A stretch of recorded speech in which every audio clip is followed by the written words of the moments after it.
দেখতে 7 বছরের শিশু মনে হলেও অনার্স সেকেন্ড ইয়ারে পড়ছে ছেলেটি। 4 ফুট উচ্চতা ও 20 কেজি ওজনের এই ছেলেটির বয়স 23 বছর। শুনতে অবিশ্বাস্য মনে হলেও এটি একেবারে সত্যি। সময় যেন থমকে গেছে তার জীবনে। আমরা একই বয়সের, আমরা একসাথে লেখাপড়া করছি। আমাদের এখানে সে একজন আছে যে আমার এই ভাইস্তেটা, সে এখনো বিয়ে শাদী করি নাই। তাছাড়া সবাই তার বয়সে সবাই বিয়ে শাদী করে বাচ্চা হয়েছে কারো, ঠিক আছে, সংসার জীবনে সবাই ব্যস্ত। নাম নাহিদ হাসান। গ্রোথ হরমোনের সমস্যার কারণে নাহিদ এখনো 7 বছরের শিশুর মতোই রয়ে গেছেন। যদি আবার সেই ছোটবেলায় ফিরে যেতে পারতাম তাহলে অনেকই ভালো লাগতো, কারণ সবাই একসাথে এক সমানে ভালো হয়েছিল। যদি সবাই ছোট থাকতাম তাহলে তো আরো এমন মনে হতো না যে আমি ছোট, ওরাও ছোট না, তখন সবাই সমান ছিলাম। তার যেন কোনো পরিবর্তন হয়নি, তবে জীবন যুদ্ধে হার মানেননি তিনি। কঠোর পরিশ্রম আর অধ্যবসায় তাকে করে তুলেছেন আজ সবার থেকে আলাদা। আমাদের বড় ভাই সে আর কি, তার মোটামুটি তার সঙ্গে যতটুকু জানি আর কি যথেষ্ট পরিমাণ সংগ্রামী এবং সাহসী, না হলে এত দূর আসলে কন্টিনিউ করা যায় না। শারীরিক প্রতিবন্ধকতাকে জয় করে আজ অনার্স সেকেন্ড ইয়ারে পড়ছে নাহিদ। আমি এসএসসি পাস করি 2020 সালে এবং ইন্টার পরীক্ষা দিই 2022 সালে। এখন সরকারি লালন শাহ কলেজে পড়ছি, অনার্স সেকেন্ড ইয়ার। প্রতিদিন সকালে অন্যদের মতোই লেখাপড়া করে ব্যাগ কাঁধে নিয়ে চলে যান তিনি কলেজে। কলেজে ঢুকতেই অনেকে অবাক হয়ে তাকিয়ে থাকেন। প্রথম দেখায় কেউ বিশ্বাসই করতে পারে না এই ছোট্ট ছেলেটি একজন কলেজ শিক্ষার্থী।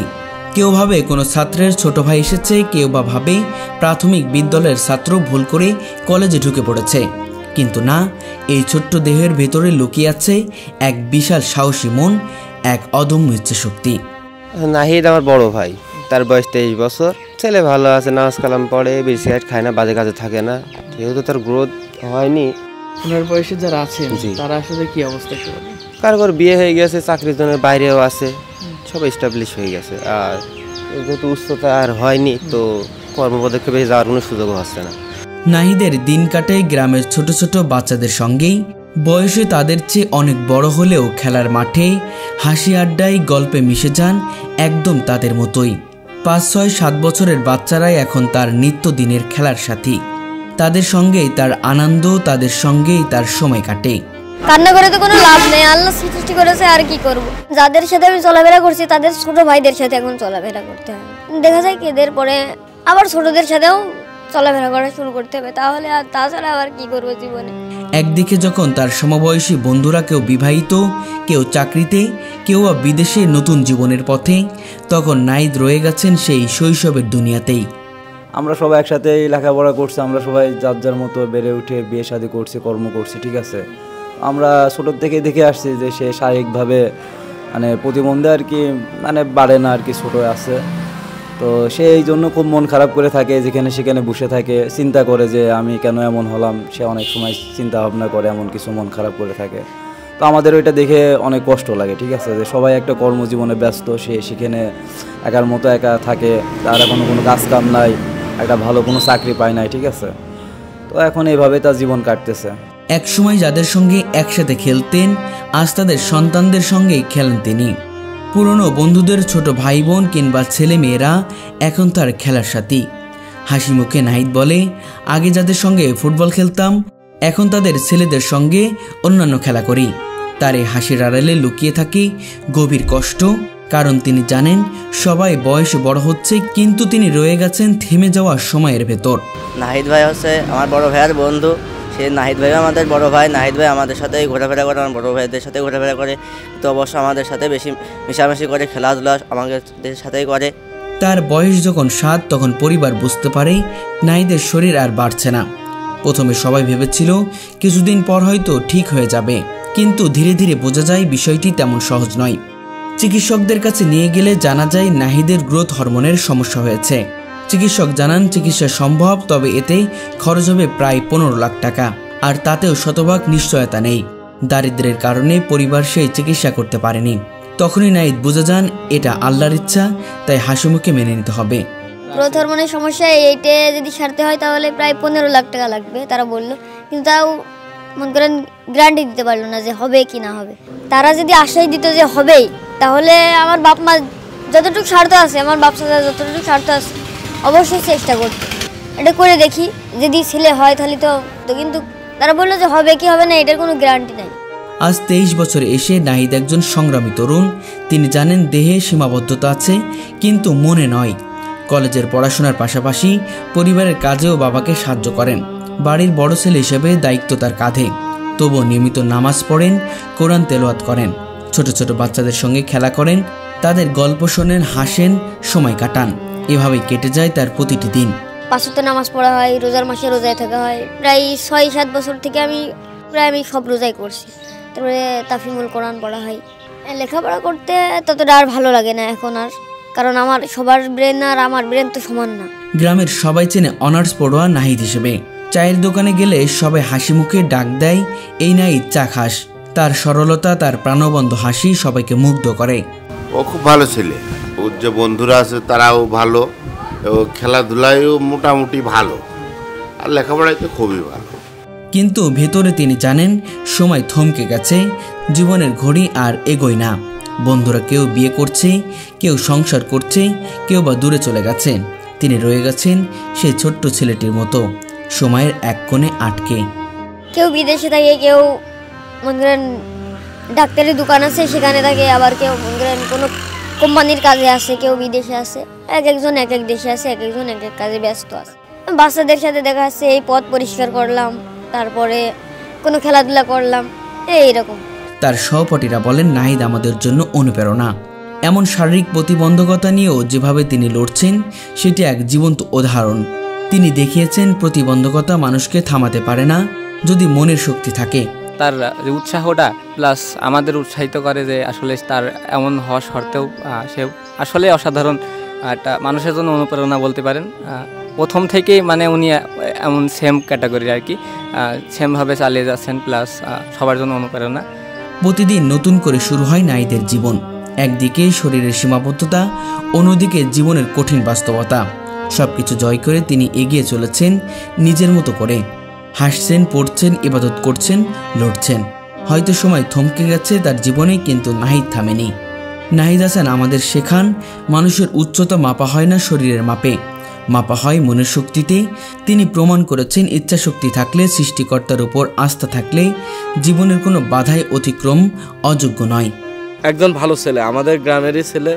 তিনি খুবই ভদ্র ছেলে এবং আল্লাহ পাক রব্বুল আলামিন তার হয়তো মেধাশক্তি সব দিক থেকে ঠিক আছে, মানুষের মধ্যে, কিন্তু দেখা যাচ্ছে যে তার এইভাবে সৃষ্টি হওয়ার কারণে অনেকে অনেক রকম খারাপ কথা বলে, কিন্তু আল্লাহর সৃষ্টি নিয়ে খারাপ কথা বলা ঠিক নাই। আমরা গত 15 বছর আগেও যা দেখেছি এখনও বর্তমান তাই দেখতেছি, মানে পরিবর্তন নাই। এখন বাকিটা উপর আল্লাহ জানে। মূলত রোগের সমস্যা আছে, গ্রোথ হরমোনের সমস্যা, যেটা আমার 7 থেকে 8 বছরে যখন সবাই দেখলাম যে আমার থেকে সবাই উঁচু হয়ে যাচ্ছে, কারণ সবার বড় আমি। অনেকেই আমার প্রায় 2 বছরে ছোট বা 18 মাস 21 মাস এরম ছোট, কিন্তু তারা আমার থেকে উঁচু হয়ে যাচ্ছে। তখন বাড়ি থেকে বুঝতে পারলো যে কোনো সমস্যা, তখনই ঢাকায় নিয়ে গেল, নিয়ে যে দেখলো যে গ্রোথ হরমোনের সমস্যা। আমার জামা কাপড়, জুতা, আমি ম্যাক্সিমাম যেগুলো ব্যবহার করি প্রায় সব কিছুই ছোটো মানুষের তাই ব্যবহার করা হয়। গেঞ্জি, এই যে গেঞ্জিটা পরছি, এই গেঞ্জিটা মনে করেন আমার গায়ে হবে, একটা বাচ্চা ছেলের গায়েও হবে। আমরা যাদের সাথে পড়ালেখা করছি তেমন মেয়েদের সবাই বিয়ে হয়ে গেছে, কিন্তু ছেলেদের এখনও তেমন বিয়ে হয়নি, সবাই বিদেশে আছে, ম্যাক্সিমাম বিয়ে হয়ে গেছে। যদি আমি আমার সহপাঠীদের সাথে ভালোভাবে মিশতে পারতাম বড় হয়ে, তাহলে আমার কাছে খুবই ভালো লাগতো। তাদের সাথে উঠা বসা, চলাফেরা করা, খেলাধুলা করা, ছোটো ছোটো বাচ্চাদের সাথে। আমি এখন তাদের বড়দের সাথে তেমন আর খেলি না। তাদের সাথে অনেকেই অনেক কথা বলে যে তুই এত বড় মানুষ, একটুক ছেলে মেয়ের সাথে খেলাধুলা করিস, তোরা শিক্ষিত মানুষ, ছোটো ছোটো ছেলেমেয়ের হাত খেলা খেলবি, তুই থাকবি মনের বড় ছেলেমেয়ের সাথে কথা মতো বলবি। কিন্তু আমার ওইটা ভালো লাগে না, নিজের কাছেই খারাপ লাগে।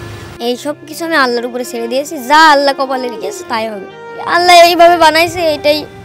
অনেকেই অনেক খারাপ কথা বলছিল যে তুই এইটুকু মানুষ পড়ালেখা করিস, আবার অনেকেই বলছে যে না তুই পারবি, তুই ধরে থাক, পড়ালেখা করতে পারবি তুই।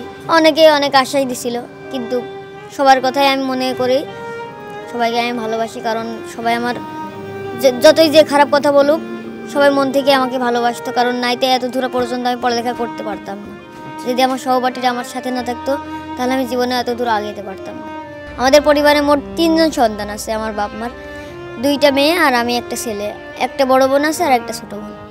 যদি আমি বাপ মার কোনো কিছু করে দিতে পারতাম, যদি বাসায় থেকে কোনো কিছু করে দিতে পারি, এটাই আমার কাছ থেকে বড় পাওয়া। সবাই বড় হয়ে যাচ্ছে, আমি ছোট হয়ে আছি, এইখান থেকেই তো বোঝা যায় যে কার কতটুকু খারাপ লাগে। জীবন মনে হচ্ছে থমকে গেছে, কিন্তু এখনও হেরে যায়নি। মনে হচ্ছে আমি এখনও লড়াই করছি। না, যাদের সাথে লেখাপড়া করছে তারা কিছুই বলেনি, কিন্তু অন্য গ্রামের ছেলে আছে 2-1জন কটু কথা বলতে, কিন্তু এখন আর কেউই কিছু বলেন। থেকে বেশি দুঃখ পাইছিলাম আমি কলেজ থেকে, যেদিন বিদায় অনুষ্ঠান হয় সবার জন্য সমান পরিমাণে গেঞ্জি কিনা হয়েছিল, কিন্তু আমার জন্য যে গেঞ্জি দিছিল, আমার তো বাদ থেকে আমার দাদার গায়ে হবে না এমন একটা গেঞ্জি দিছিল। এটা আমার খুব খারাপ লাগছিল যে সবার গায়ে গেঞ্জি হলো, কিন্তু আমার গায়ে কোনো গেঞ্জি ফিট হলো না। তারা এমন গেঞ্জি দিছে যে আমার দাদার গায়েও হবে না এমন একটা গেঞ্জি দিছিল আমার। এটা খুব খারাপ লাগে আমার কাছে। ভবিষ্যৎ নিয়ে চিন্তা ছিল যে ম্যাজিস্ট্রেট হবো, কিন্তু এখন বর্তমানে এমন অবস্থা, সেটা আমার দ্বারাই সম্ভব। এখন মন করেন ম্যাজিস্ট্রেট হতে গেলে কিন্তু রাষ্ট্রবিজ্ঞান বা অন্য কোনো ভালো সাবজেক্ট নিয়ে পড়তে হয়। তার ভিতরতে আমার পয়েন্ট কম আছে বলে রাষ্ট্রবিজ্ঞান হয়নি। অনার্স নিয়ে লেখাপড়া করছি দর্শন। অনেক সময় দেখা যাচ্ছে পথ দিয়ে হেঁটে যাচ্ছি, পিছনে সবাই দেখা যাচ্ছে আমার ছোটো, দেখা যাচ্ছে পিছনে আমার অনেক ছোট ছোট ছেলেমেলে। হ্যাঁ, তখন যদি আমি সামনে দিয়ে হেঁটে যাই, অনেকে অনেক বলে যে এদিকে এই কি তোর বস, যে এ তোর সামনে দিয়ে হেঁটে যাচ্ছে। এই সময় অনেক খারাপ লাগে যে এদের সাথে আমি হেঁটে যাচ্ছি, তাও যদি মানুষ এই কথা বলে, সে কারণে অনেক খারাপ লাগে। জি হ্যাঁ, বাড়ি থেকে খুবই কম বের হই। এখন মোটামুটি অনেক বের হই, মনে পড়ে অনেক কাকু টাকু আসে। বাড়িতে তেমন কোনো কাজ করা হয় না। আর যদি দুটো একটা বললো যে এইখানে যাও ওখানে যাও, আমি যদি ততটুকু পারি তাহলে আমার যেতে দেবে। আগে এমন করেন যখন একদম ছোটোবেলায় তখন তো সবাই শাসন করে, কিন্তু এখন বলে, এখন মারতে গেলে আমার যতটুকু মনে হয় যে যদি সে ভাবে যে হচ্ছে যদি বড় হয়ে যেত তাহলে তো আমি ছেলের গায়ে হাত দিতে পারতাম, তখন আর কিছুই বলে না। আমার নাম মোহাম্মদ নাহিদ হাসান, আর পেজের নাম দেওয়া আছে এমনি নাহিদ হাসান, আর নিক নেম দেওয়া আছে লাইফডাল নাহিদ। আর আরেকটা পেজ আছে, সেটা আছে আনকমন হারামি, বাংলায় লেখা আছে। ভবিষ্যৎ নিয়ে ভাবনা বললাম ওই যে যদি ভিডিও করে যদি ভিডিওতে দাঁড়াতে পারি, এইটাই আমার ভবিষ্যৎ হবে আমার, কারণ আমি তো কোনো ভারী কাজ করতে পারবো না। সব মিলিয়ে আলহামদুলিল্লাহ ভালো আছি।